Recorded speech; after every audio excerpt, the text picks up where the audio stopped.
Now, 3.5 years ago, TSN investigative reporter Rick Westhead broke a story that shocked the hockey world and the country. Several players from Canada's 2018 World Junior team had been accused of sexual assault. And Hockey Canada had reached a confidential settlement with the plaintiff. The settlement was paid from a secret slush fund used to handle complaints like this quietly. The news shocked many and led to what many see as a moment of reckoning for Canada's beloved game. Rick Westhead's new book, We Breed Lions, looks deep into the state of hockey today and at the sometimes toxic and troubled culture around the national pastime. We welcome Rick to our show this morning. Rick, congratulations on the book. Good morning to you. Hi, thanks, and good morning. Now, you have been recognized as being a fearless journalist, but when you broke the story back in 2022, there must have been at least a little fear in your heart. Not really. This story started before breaking that story. Back in 2021, TSN, we reported more than 40 stories about an allegation made by an NHL player. We didn't know his identity throughout that year. It would turn out to be Kyle Beach, and he came on TSN for a full, extensive interview. But we did 40 stories on Kyle's allegations that he was sexually assaulted by a coach with the Chicago Blackhawks.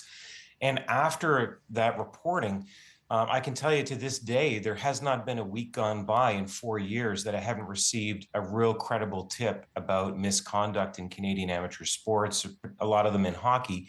And this story started in May 2022 with an anonymous caller. I know who the caller is, but I'm not identifying them, who said, there's a case in London that you really need to look into that's absolutely in the public interest. And that's how this all started. Interesting. I didn't know that backstory. It's true. When you have compelling evidence, it takes the fear away because the evidence, is so strong that you just can't refute it. You said, I know the response was mixed. I know some people in the high levels of hockey were not exactly thrilled that you broke this story, but I understand that people were grateful that you did. Tell us more about the response from people after you broke the story. Well, like I said, I mean, it's been a non-ending, like even up until yesterday, with receiving more tips about people who feel like they don't have anywhere else to go because they either don't trust the police where they live, or they don't trust the organizations, or they simply don't know how to file complaints of misconduct allegations. It's definitely a polarizing subject. There are going to be people who don't want to talk about this, don't want to hear it. But that's nothing new for investigative journalism. Back in 2001, when the Boston Globe broke so many amazing stories about how the Catholic Church in that city was moving around priests who had been accused of sexually assaulting children, the response from the church was interesting. You had a prominent priest calling for the wrath of God to come down on journalists. You had people saying, why can't you focus on the good deeds that the church does? And so my point is, when you have uncomfortable truths that journalists are reporting on, we expect that there's going to be blowback, and this is a situation like that. It's interesting you bring up religion, because it's almost like hockey is religion-like in our country, and that's why I wonder if there might be some fear with the retaliation. Now that the book is out, what are you hoping to achieve by people reading this book? Well, I think that my real goal is that people within hockey will read it. They're not going to. There are going to be many who don't want to. There's already been a prominent Hockey Hall of Famer named Kevin Lowe, who played and starred with the Edmonton Oilers, who went on social media and suggested that the only reason I was writing this book was because I was cut from hockey teams when I was a kid, or I didn't get enough ice time. I love hockey.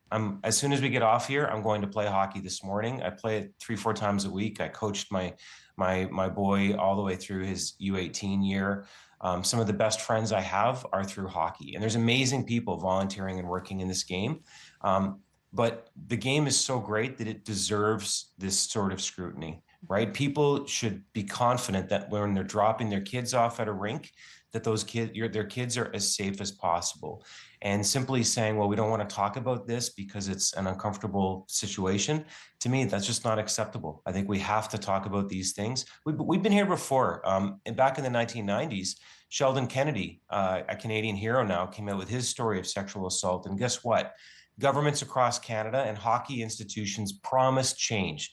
Never again. We can never let this happen again. But before long, people wanted to turn the page because it was an uncomfortable subject. The news cycle moves fast, and a lot of the promises of reform were abandoned. And I think it's important to make sure that doesn't happen now. Well, Rick, we're out of time. Thank you so much. I know that Stephen Brunt's essay, the front of the book, even that is worth a read, just to give some context to what you're saying. Thank you so much for joining us this morning. My pleasure. Thank you. The book, We Breed Lions, is available now.